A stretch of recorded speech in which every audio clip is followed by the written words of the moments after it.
Welcome to Mosaic Ministries, where we uncover God's love in the Bible and explore His Word to activate life, light, and love in our everyday walk. Each week, we delve into the Scriptures, seeking God's truth and the timeless lessons He has for us today. Together, let's ask the question, does it bring life? Does it bring light? Does it bring love? Does it bring Jesus? Let's dive in and discover what God has prepared for us today.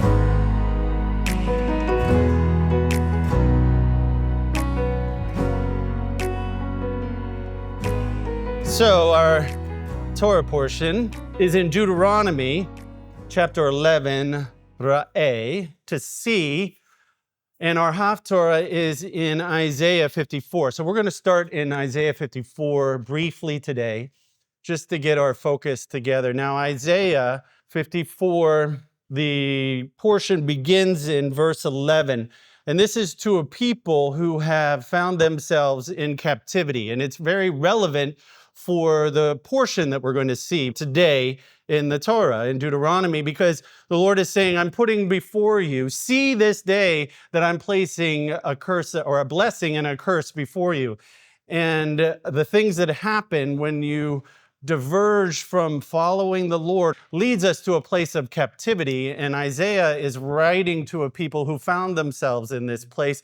But the Lord is faithful, as we were just talking about, and He is faithful to His people in all their wanderings. And hopefully we're going to see what the Lord is doing here. He's encouraging not only the people who are in captivity. Remember, the prophetic word is not just for, it is for the people in their particular situation in time and history, but it's also a revelatory. It reveals things about the past and it points to things in the future. And this word especially that I think that we're going to experience today is one that is so relevant for the body of Messiah, the church, the believers today, as we come close to, or we're in the final days. We've been in the final days, just so everyone knows, since Yeshua came, died, resurrected, and ascended. That's been the whole time. And we can feel that we're on the precipice, but this word is super relevant for our time and what we need to be hearing as the believers. And I hope that we'll be able to see that today.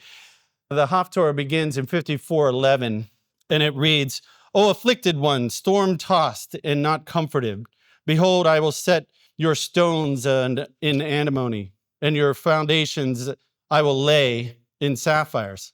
Moreover, I will make your battlements of rubies, and your gates of crystals, and your entire wall of precious stones. And this is just to encourage that when He brings them back, it's going to be to beauty, and that it's going to be a fortified in beauty, that they're going to come back to this great inheritance, to encourage them in their time. And He says, verse 13, and all your sons and daughters will be taught of the Lord, and the well-being of your sons will be great. In righteousness you will be established. You will be far from the oppression, for you will not fear, and from terror, for it will not come near you. And if anyone assails you, it will not be from me. Whoever assails you will fail because of you. Behold, I myself have created the smith who blows the fire of the coals, who brings out the weapon for its works, and I have created the destroyer to ruin. No weapon that is formed against you will ever prosper, and every tongue that accuses you in judgment you will condemn. This is the heritage of the servants of the Lord, and their vindication is from me, declares the Lord. And so He is encouraging them that all the things that they are feeling right now, the Lord is their salvation. He is going to surround about them with protection from all that assails them. And this is something that is encouraging for us as we find ourselves in what might feel like a foreign land sometimes, when we find ourselves in a world that doesn't recognize the God of the universe or His children. And the children are feeling that the enemy is coming against them, and perhaps has God forsaken us?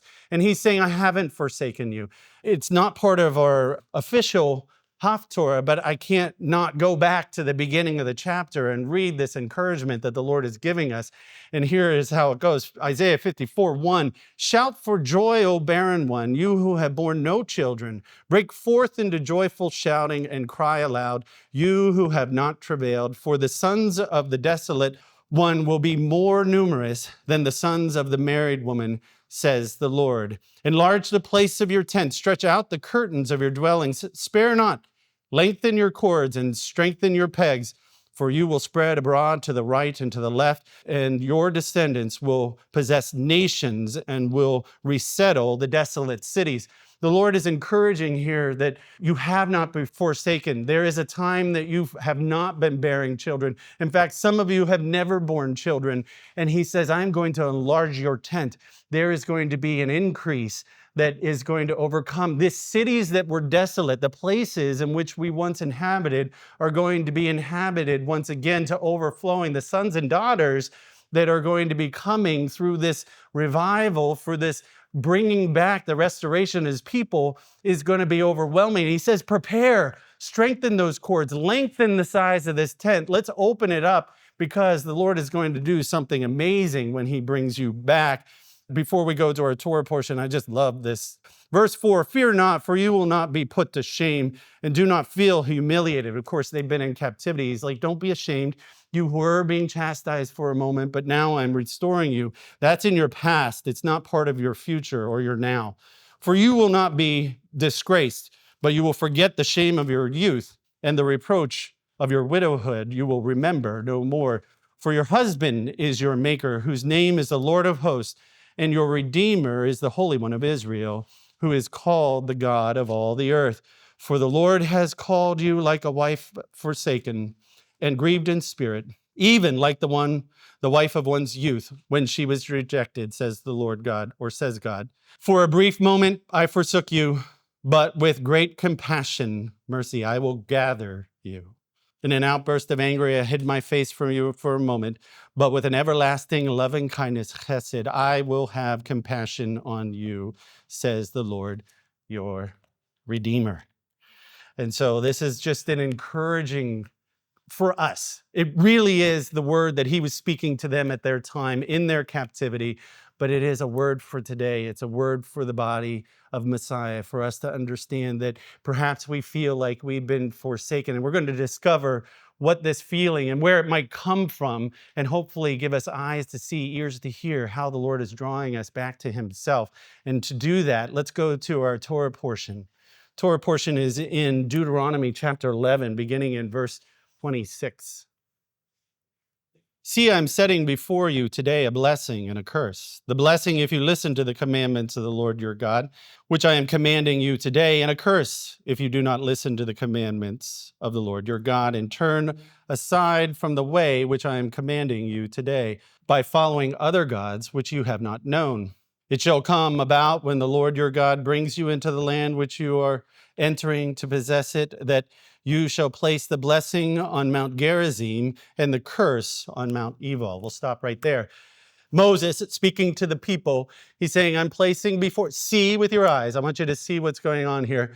See that I set before you today a blessing and a curse, and that in the blessing, as you follow his ways, follow him, there's the blessing. And of course, if not, you could go the other way. Now, he does something fascinating. We don't see it exactly here. It's when they're going to enter in the land. He's going to give Joshua the instructions to go to Shechem, is the place that he's describing. Shechem is in Israel, in the promised land. And these two mountains are on either side, Mount Gerizim, Mount Ebal.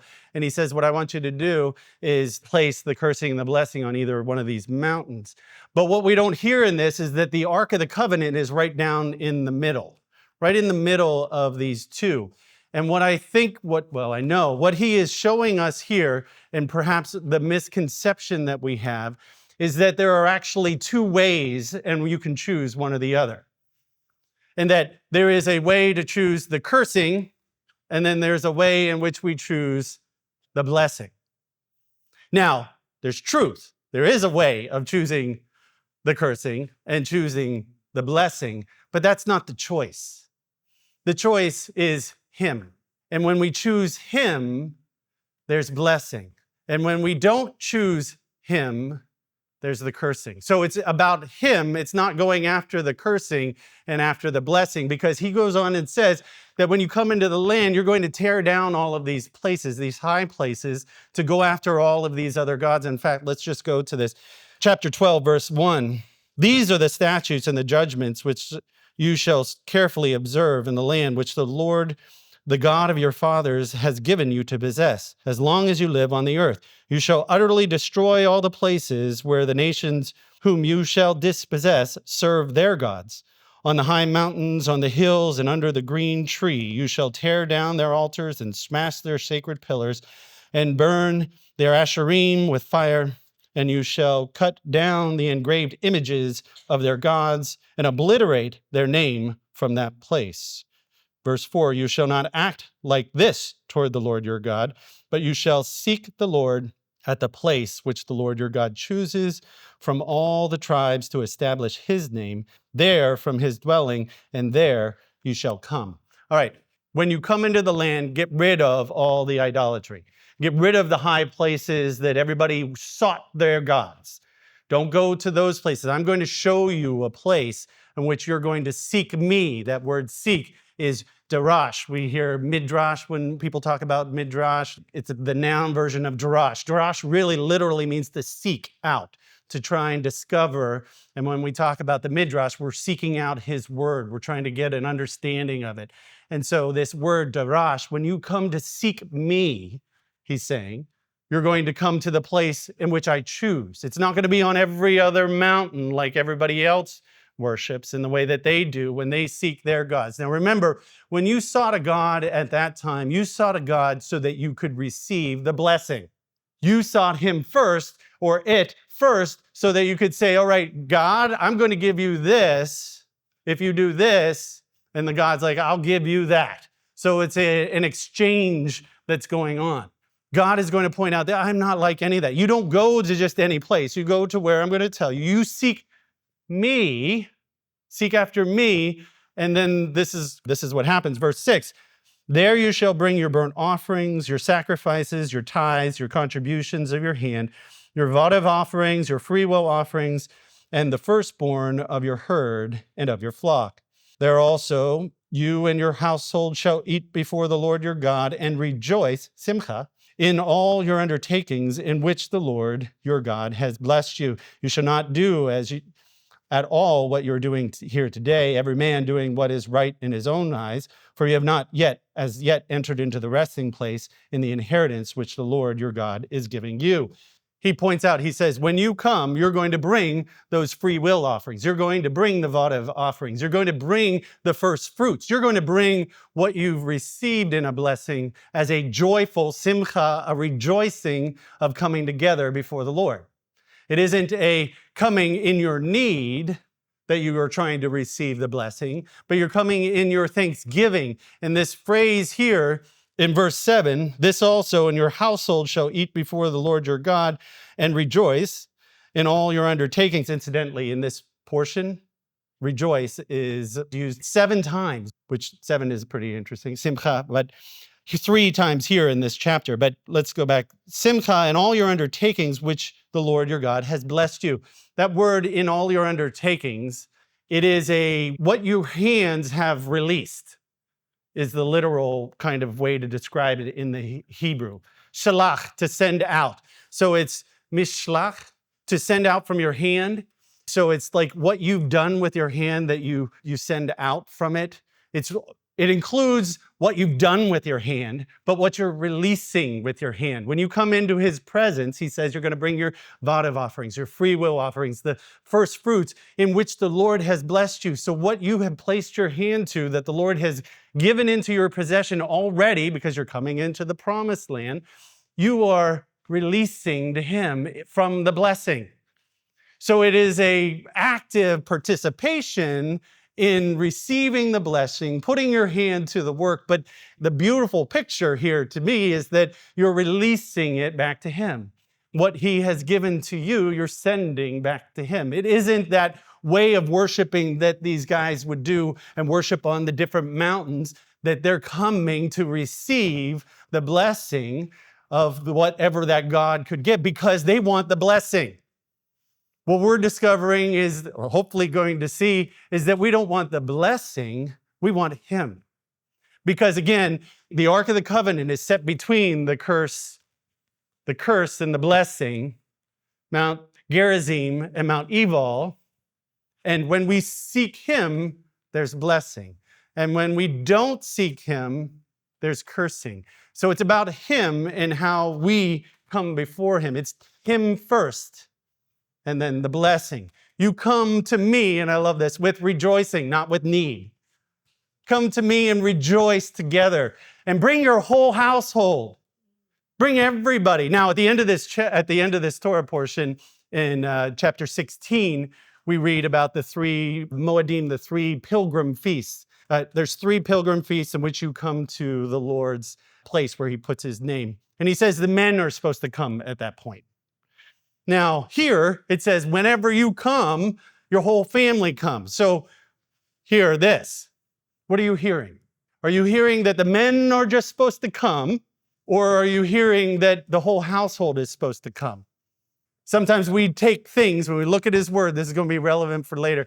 When we look at his word, we decide what we've seen in it, we've discovered it, and we're like, okay, it says that the men are supposed to come. It doesn't say anything about the household, but earlier it said about the household. So we need the full counsel of the Lord. The men bring their household is the understanding. And so everybody's supposed to come when it comes time to going up on these pilgrim fests. When Yeshua was found missing, if you can be found missing, when he was found missing, when they were heading back from Passover, his mom and his dad were like, where are they? It wasn't, his dad was wondering where he was. It was his mom and dad because, and by the way, Yeshua was there. So everybody went when it was time to go up to these places, or at least that's the heart of what the Lord was doing. So you could go ahead and decide, well, it's just the men, and relieve yourself from taking your whole household. Or you can say, this is exciting, Lord. Everything that you blessed this household with, I'm going to bring everybody with us so that we can come and simcha and celebrate and rejoice before the Lord. And do you know what that does? That actually, if you're coming to not as an obligation, it's just the men that are supposed to go. If you're coming because it's a joyful thing from your heart to come and give back to the Lord, imagine, kids pick up on everything, right? They pick up on it. They know if it's a chore to get to church. They know if it's a chore to get to synagogue. They know when it's that for you. I'm not saying pretend like you're always happy and that you're just going to trick your kids into coming to the... No, they'll know, just like the Lord knows, that if it's a delight for you to be in the presence of God. Because when you have sought him and you make it about him, it's not about coming to the place that you receive the blessing. And so this, I set before you the curse and the blessing, is not, I'm setting before you the curse, the blessing, and the curse. I'm setting me before you. Are you going to choose me? The overflow is going to be the blessing, and the lack is going to be the curse. We too often put it in because it is a true statement. If you choose him, there's going to be blessing. If you choose the ways of the Lord, there's going to be blessing. But we get so focused then on the ways and the blessing that we forget it's about choosing him. And so this Torah portion completely goes on in this way. And in fact, before I go there, John 4. We're pretty familiar with this because we've dealt with it a number of times, and it's the Samaritan woman at the well. When we first looked at the Haftorah, we're realizing that Israel is in captivity, and they allowed themselves to go into captivity. Some of this stuff we discovered is that when you give up and follow man, when you forsake the Lord, you don't come to him, that as a priestly nation, as his priestly nation, we allow ourselves, or we allow the priesthood, our priesthood, to go into captivity. And this is what happened. Captivity came to Israel, and they found themselves in Assyria and Babylon. And what happened is that it produced the Samaritans. The Samaritans, a Samaritan woman, is from the descendants of the Jews who were left behind, the serfdom that was left behind from the captivity. They had a way of doing things. They would leave part of the population behind and take the upper class or the educated away to captivity, and they would bring in people from other places. And so they couldn't communicate. They wouldn't rebel as easily. But what happens is that the Jews that were left behind for the time of captivity intermarried, and they became the Samaritans. So they were half Jews. And what they did is that they did what she's going to tell us about, is that they had a different place of worship. They went to a different place, and guess where their place of worship was? Mount Gerizim. Makes sense to put your place of worship in the place of blessing, right? Don't put it on the mount of cursing. But when you don't know what you don't know, and you know kind of what you know, and you know about the blessing, okay, so when we come into the land, there's a place of blessing. Let's put our worship at the place of blessing, because in a way, that's what the world already was doing in their worship, is that they were coming to a place where they sought out a God so that they could get the blessing. So why don't we do that? Why don't we put a place where we know the blessing is so that we can get the blessing from our God? And so when we listen to this is important. When we allow ourselves to go into captivity, when we allow our priesthood to be taken into captivity, we allow for other generations to also miss what it is to have the curse and the blessing set before them, because they only then see the blessing, the benefits. They don't see that it's about the one in the middle, the one who gives life. They don't see that it's about seeking him and where he is. It says, go and seek me where I place my name, not just on any mountain where you receive the blessing. So we get into a mindset, and she got into the mindset of worshiping for the blessing. And I'm just going to read the final parts of it. You know that they're at the well of Jacob, and they're talking, and Yeshua is talking about needing water, and how if she had asked for water from him, that she would have that eternal water. And we're in verse 20. She's saying, our fathers worshipped on this mountain, and you people say that Jerusalem is a place where men ought to worship. Yeshua said to her, woman, believe me, an hour is coming when neither in this mountain nor in Jerusalem will you worship the Father. You worship what you do not know. We worship what we know, for salvation is of the Jews. But an hour is coming, and now is, when the fullness of time has come, when the true worshipers will worship the Father in spirit and truth. For such people, the Father seeks to be his worshipers. God is spirit, and those who worship him must worship him in spirit and truth. The woman said to him, I know that this Messiah is coming, the one who is called Christ. When that one comes, he will declare all things to us. So listen, she saw where they were supposed to worship. They were worshiping in a place that they felt that they could get the blessing. He's like, you don't know what you're talking about. Not in a mean way. He's like, you don't know, because we know. We know the place where God has placed his name. But there is an hour that has come now, and it is, where he's saying that they're not going to worship on either of those mountains. So we worship everywhere. We worship in spirit and truth, is where he's saying. Worship not where we think that we're going to get the blessings. It has to be a true seeking of spirit. Of course, we're being born again of the Spirit. The Spirit of the Lord is going to be indwelling us. We have the benefit of knowing this age and where we are. And so there is this time where now he's like, it's not going to be here that you seek me. It's not going to be there that you seek me. It's all about the heart. It's all about worshiping me in truth, worshiping me, engaging me, seeking me. Not about anything else but me. It's not about trying to find the blessing or avoiding the curse. It's about seeking me. And just in case we think, all right, well, that means anywhere. It does mean anywhere. But there's an encouragement, because remember, when the Lord pours into his word, it's not to get rid of anything from the past. It's actually to bring out the fullness of what it is. He does not abolish, Matthew 5:17. He doesn't abolish, but he packs it full. He reveals the depth of it. He shows the breadth of it. In Hebrews chapter 10, and I'll read it. You don't have to necessarily turn there. Hebrews chapter 10, so we'll do verse 19. Therefore, brethren, since we have confidence to enter the holy place by the blood of Yeshua, a new and living way which he inaugurated for us through the veil, that is, his flesh, and since we have a great priest over the house of God. Let us draw near with a sincere heart and full assurance of faith, having our hearts sprinkled clean from the evil conscience and our bodies washed with pure water. This is that confidence of knowing the change that is coming. He's letting us know there's a change. The high priest has done something fantastic in tearing this veil and that picture of the place where God is connecting heaven to earth.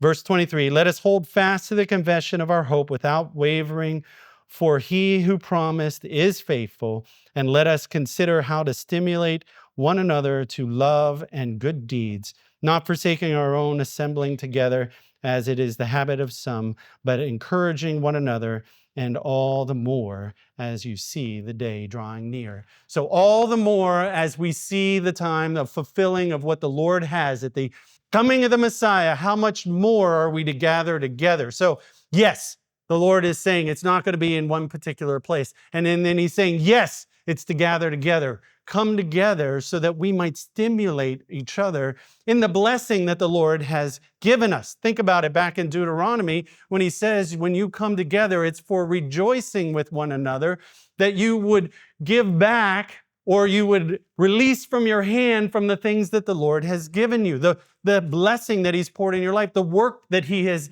given us, so that when we come together as a family, we're to stimulate one another in the rejoicing and the celebration of what the Lord has given us, giving it back in praise, but also encouraging one another. The whole household is with you, encouraging us to continue in the works that he has given us. Because we often think, okay, the blessings are what we can get, but it's also the fruit of the Spirit. The blessing is the fruit of the Spirit that we get to share with others. And as we stimulate one another, it's going to be fantastic because it's just a overflowing. Because he's there and there's life, and because there's blessing and we're engaging the blessing, but not for the sake of the blessing, but for encouragement for one another to keep blessing. So it had to come in the fullness of time when he says the time to the Samaritan woman, and the time is now where we're not going to be worshiping in this manner anymore. And as the age comes, this is how we're to come together. There was a time and place that we needed to come into the one land with the one people and the one place of worship so that the Lord would reveal to us there's only one way to the Father, and that's through the Son. And now that the Son has come and he has torn the veil, everyone has access. And that he is the God of the universe, God of all creation, and is everywhere. So don't forsake the assembly. Yes, we know the freedom we have, that he is where two or three are gathered. Don't forsake the assembly, though, because it's a time of rejoicing, simcha, a time of celebrating the blessings that the Lord has come, and a time for seeking him. And I want to show the more of this. Back to Deuteronomy, and we're going to go to 13 now.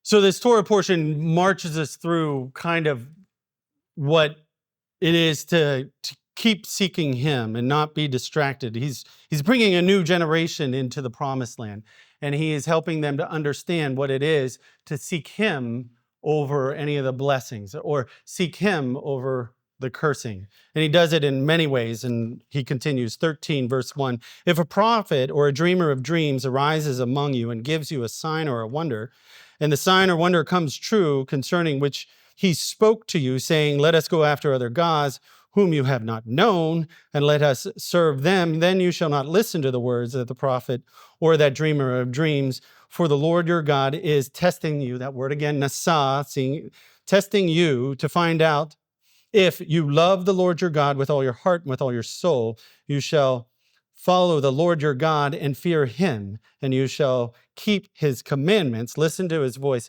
serve him, and cling to him.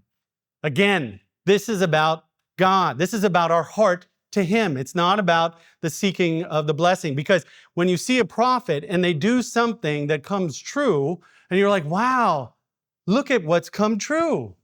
I want to be part of that true thing. He's like, seek me. Know me. I'm going to send prophets. This is not against prophecy. This is against going after a prophet for the benefit that you think that you get from the prophet or from the prophet's word. It's for the affirmation that you might feel in your own decision that you've made. You're not seeking the Lord. You're allowing the prophet to show you something pretty. And so he's warning you, when you come into the land, there are going to be people that test you. There are things that are going to come to fruition.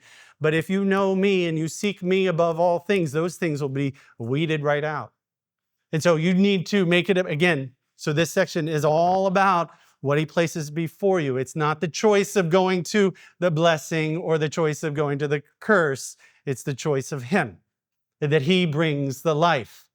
He's seeing if this prophet rises up and they're able to do these wonders, what's in your heart? Do you really love me, is what he says. And he continues and describes how we're supposed to behave when something like this happens. Chapter 14, I'm going to put on the side for a moment, but it's a discussion about what is tamei or tahor, what is clean and what is unclean to eat. Or I said it backwards, but what is clean and what is unclean to eat. And it seems, okay, well, that seems very strange. It's an interjection here. We're going to come back to it in a minute. But I want to get to 15, a very pivotal passage, Deuteronomy 15, and one that also will help us to glean from what the Lord is doing with this cursing and blessing. It has to do with slavery, really. Not slavery in the way that we picture slavery. I'm not going to litigate that right now, but it's not about that. It's about debt coming into need. It's what you need. A person who comes into debt or is in a place of being poor and how you can respond. And it's about the sabbatical year, the idea, the Shemitah, that you were to release somebody who has been put under your care if they ever reach the place of debt. Now, it almost seems like the Lord is not understanding what he's saying in these three verses. And watch. Verse 4, chapter 15, verse 4, he says, however, talking about the poor, there will be no poor among you, since the Lord will surely bless you in the land which the Lord your God is giving you as an inheritance to possess.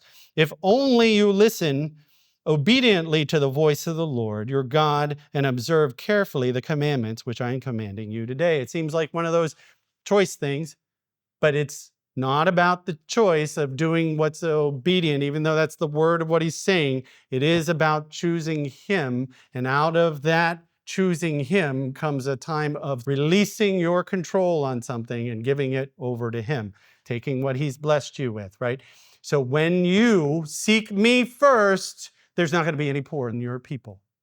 Then he says, verse 7, if there is poor man with you, one of your brothers in any of your towns in your land, which Lord your God is giving you, you shall not harden your heart, nor close your hand from the poor your brother.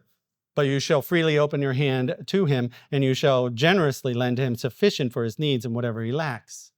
All right.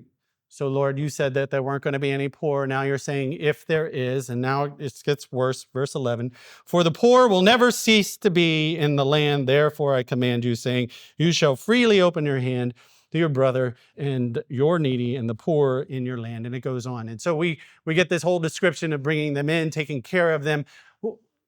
Okay, so this is strange because it goes from there aren't going to be any poor to there's probably going to be poor and they're always going to be poor. So what's happening here? If you seek me with all your heart in all your ways, there aren't going to be any poor. But he said everyone's going to be poor. If you seek me in every situation, there are always going to be people in need. You open your hand, there aren't going to be any poor. If you seek me in every situation, you're going to restore that person. There's going to be needy people because they're not going to seek the Lord. And there's circumstances in the world in which they find themselves. But there aren't going to be any poor if you seek me first. If you really don't make it about the blessing that I've given you and close your hand, but release it back to me and to your brother. Release what I'm giving you, not just in the physical, but in the spiritual to your brother. There will not be poor in the land. But as we choose, and this is key because this curse and blessing that he's identifying is that, look, there aren't going to be any poor when you follow me with your full heart. But we know that there are poor. And in the end, it's because the hardness of man's heart. And what I mean by that is that when there were religious leaders that came to Yeshua, they asked him about being married, who you're going to be married to in the next life. That's not the case in heaven. And they're like, well, they went through divorce. He goes, that's not the case. The only reason we gave for divorce was because of the hardness of man's heart.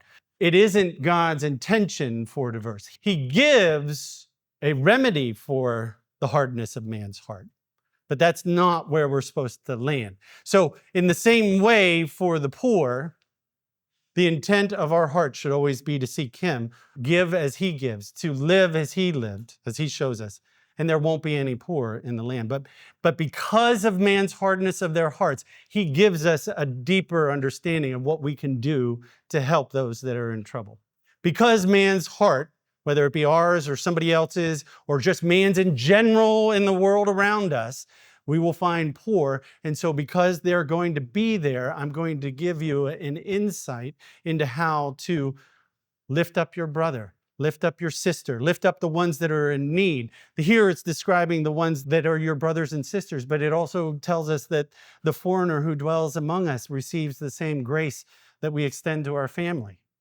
A lot of what's given here in the depth of what's revealed in his word isn't the expected way in which you're supposed to do something. It's to help us in the hardness of our heart. So the expectation is that we're going to open our hand, that we're always going to allow our fields to be plucked. In the blessing that the Lord has given us, whether it be in the physical or the spiritual, we freely give what we've been given, and there will be no poor. But because of the hardness of man's heart, whether it be ours or the nations around us, there are going to be poor, and here's how you respond to it. This is how you then deal with that. He's practical, but he's also telling you the ultimate of what it really is about, where we can land. It's not even, and this is part of the problem, is that we think sometimes it's beyond the Lord to make that happen. He said there's always going to be poor, so there's always going to be poor. He said there's not going to be any poor if you follow me. That's the one that we focus on. If we look to the curse and we see the downfall of man, we live in that. You know what's on this mountain, the cursing mountain, Mount Ebal? There's redemption. There's an altar. There's God's word to remind you that you're not supposed to be over here. Look to me. I've done it all. Receive the blessing. So we then, when looking at the choice between, we see the blessing and the curse, and we look and say, there's always going to be poor among us. So let it be. Happy to point to the altar, or actually point to the commandments on the plastered stone, as opposed to the one who's on the altar, who's set us free, who's brought us into the place of worshiping him in spirit and truth. You hear what I'm saying? That this idea, it's so important that we just always look to him. Don't look to the blessing. Don't focus on the cursing, and don't be caught up in that place. In fact, this is where I want to jump back to 14. And it seems obscure, but it's really important because this is a generation that's heading into the promised land, into the fulfilling of the promise that the Lord gave to Abraham, Isaac, and Jacob. They're coming into the inheritance. They're going to be receiving the fullness of what the Lord has promised them. We end up being the ones that receive the full fullness. But God is showing us that this is a generational thing that is so important. He's in eternity, but we live in time and space. When he spoke to the Samaritan woman, there's a time now that's going to change. And when he speaks in Hebrews through the author there, this is most particularly important as we're approaching the end. There is a progression, and it goes from generation to generation. We need to be mindful of the now generation on the effect of the next generation. Because if we don't, and if we're not, we go into captivity. The now generation goes into captivity. Our priesthood is taken captive, and we leave the Samaritans behind to get focused on something that isn't God, but just the benefits of knowing God. Now watch. Verse 21, chapter 14. You shall not eat anything which dies of itself.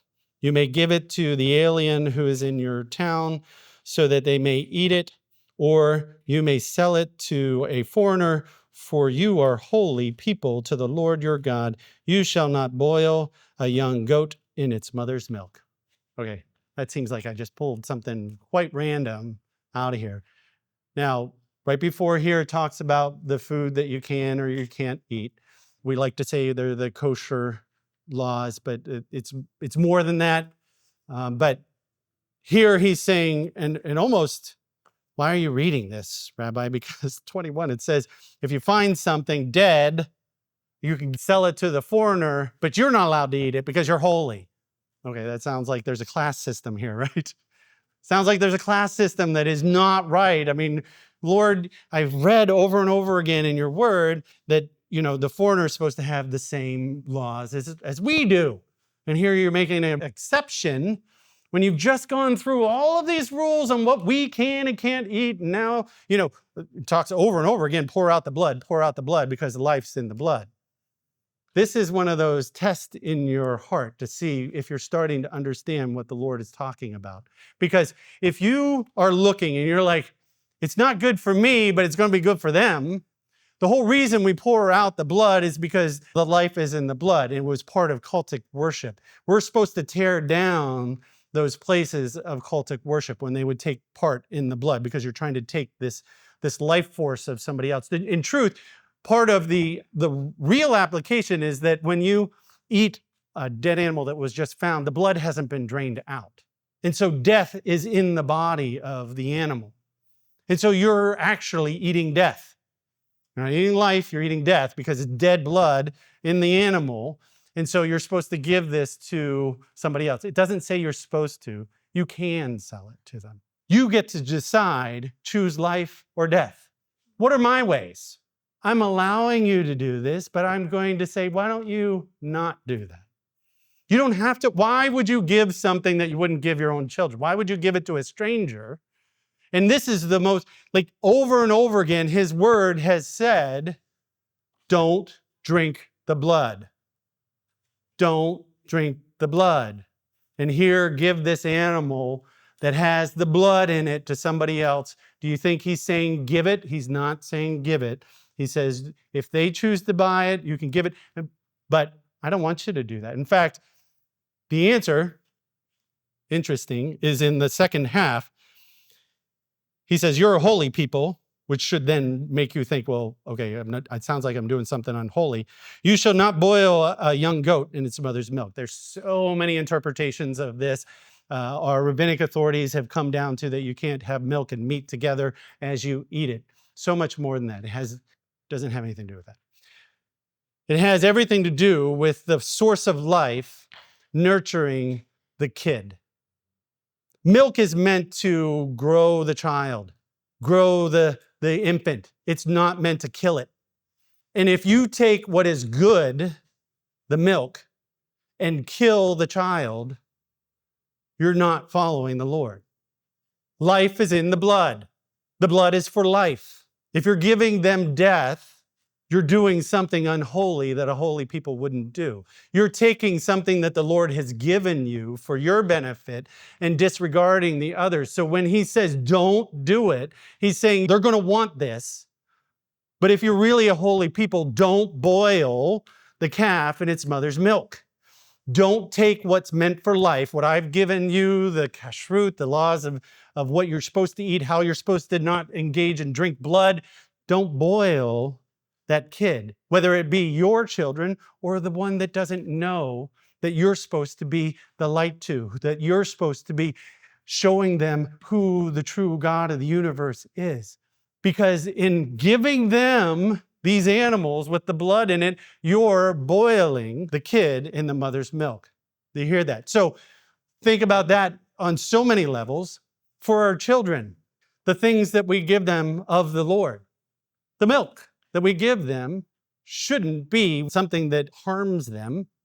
It should be something that they could take. If you give somebody milk that's boiling a child, it's going to scald them and they're not going to want it anymore. You hear what I'm saying? I place before you today a curse and a blessing. if you do this, you're going to be blessed. If you do this, if you follow me, if you come with me to this place, if you worship in this way, now there's guidelines, there's rules for children. Mothers and fathers should know this in the good heart. But if you are giving them scalding milk, they're going to be like, I don't want any of that, because all it does is burn me. And it goes on in verse 22. Oh, no, it doesn't. There's another example of this, and it's actually from a different perspective. In Deuteronomy 22, verse 6, if you happen to come upon a bird's nest along the way, in any tree or on the ground with young ones or eggs, or a mother sitting on the young or on the eggs, you shall not take the mother with its young. You shall certainly let the mother go, but the young you will take off for yourself, in order that it may be well with you and that you may prolong your days. Sounds completely opposite, but it's not. It's a fuller understanding of this milk and this kid being boiled in it. That with the idea, the milk is for the life and the nurturing of the child. You need a mother to go ahead and give the milk to the child. So she is not going to be giving this boiling. We're not supposed to do that, so that they might live. Here, he's teaching or giving us an understanding of just how we're to steward creation, but it's a deeper understanding of what it is that you need a mother to raise the children. If you took the mother, the children weren't going to live. If you take that generation, this is going into the generation of who you are as the ones that are giving milk. If that one is dead and can't produce anymore, the children are going to die. So there's two things. The mother needs to be preserved in who she is so that the children would live. You can take the eggs. It's not about, okay, you can take the children. No, it's about stewardship of creation. But what we can see here is that the mother needs to be preserved so that she can reproduce and have children, preserving the generational line. And here, the opposite is happening. If the mother is so terrible that she's boiling her kid in the milk that is meant for the life, she has that responsibility. The parents have that responsibility to feed the children. So it's both ways. It's if you have a bad mother or father giving them scalding milk or boiling them in the truth of life, they're going to die. It's just like selling food that has dead blood in it to a foreigner. Just like that. That's what you're doing. You're giving death to somebody. And if the mother is taken, then there's no life for the future. It's both ways. It has to be the mother's preserved for the generation, and the mother is supposed to give the good milk. And here, it's interesting with the eggs, it says that your life may be prolonged in this world, on this earth, in the land that I'm giving you. Now, those words echo the 10 Commandments. Honor your parents. Honor your mother and father so your life, your days will be prolonged. It's the one that is given with a promise, and that's in Ephesians. Ephesians 6:1 says this, children, obey your parents in the Lord, for this is right. Honor your father and your mother, which is the first commandment, with a promise, so that it may be well with you and that you may live long on the earth. Fathers, do not provoke your children to anger, but bring them up in the discipline and instruction of the Lord. Don't boil the milk. Don't provoke your children. Children, honor your parents. First one with a promise, where the mother on the eggs, preserve her, honor her, so that you'll be able to reproduce. Fathers, don't provoke your children. Don't scald them with the milk that you're giving them. Raise them in a way, what? Instruction or in fear of the Lord. Focus on the Lord. Don't make it about the blessings you can get, because you're going to get a Samaritan woman who worships on a place that you receive the blessings. Don't remind them about all the cursing that happens, because then we forget about the redemption that's there. We make it about the death. We make it about the blood that's in the body that we're giving. Don't do that, because then you're provoking your children. Generation won't be preserved. You're letting your priesthood be taken captive, and we are in a place where we can't afford to do that anymore. We need to be a people who are not going to forsake the next generation, let alone this generation. Think about the woman. Again, we've talked about this a few times, but the woman with the issue of blood, she couldn't produce. She had flowing blood for 12 years. She couldn't produce. She wasn't fruitful anymore. And she thought, okay, if only I could touch the hem of his garment, reach out for that kingdom that he has, that healing, then I would be restored. And it's in the same context of the 12-year-old girl who dies. So we have the now generation that needs to be fruitful, needs to be healed. We need to be whole, be in a place where we can be good parents, physically and spiritually, to the next generation so that we can be fruitful. And what we're learning there is that generation, the now generation, needs to be restored before we talk about the next generation. Because if they're not healed, they're going to stay dead. Because if you take the mother, the children, the eggs are going to die. Isaiah 54. Isaiah 54 is reminding us that our captivity is over. The Lord says the time is near, the time is now. Sing for joy, rejoice again. We have a responsibility as we come together that we don't make it about these blessings or these cursings. We make it about Him. He teaches us all the things in between. But anytime we get stuck in trying to figure out how this all works out for the benefit, how this is best for us, we end up building our places of worship on the Mount of Blessing and not seeking Him in the place in which He has placed His name. I know I already read it. Shout for joy, O barren one, Isaiah 54. You who have borne no child, break forth into joyful shouting and cry aloud. And you who have not travailed, for the sons of the desolate one will be more numerous than the sons of the married woman, says the Lord. Enlarge the place of your tent, stretch out the curtains of your dwellings. Spare not, lengthen your cords, and strengthen your pegs. For you will spread abroad to the right and to the left, and your descendants will possess nations and resettle the desolate cities. I believe Him for it. The time, the season is now. The fullness of time has come. That prophecy for then, the prophecy for now. It's being fulfilled. It's going to be fulfilled in our days. Let us be part of that. Let us be stewards that know it's all about Him. Thank you for joining us today at Mosaic Ministries, where we uncover God's love in the Bible. We hope this message has encouraged and strengthened your faith. Remember, as we walk in His Word, let's ask ourselves, does it bring life? Does it bring light? Does it bring love? Does it bring Jesus? May the Lord guide and comfort you as you live out His love in your life this week. Until next time, shalom.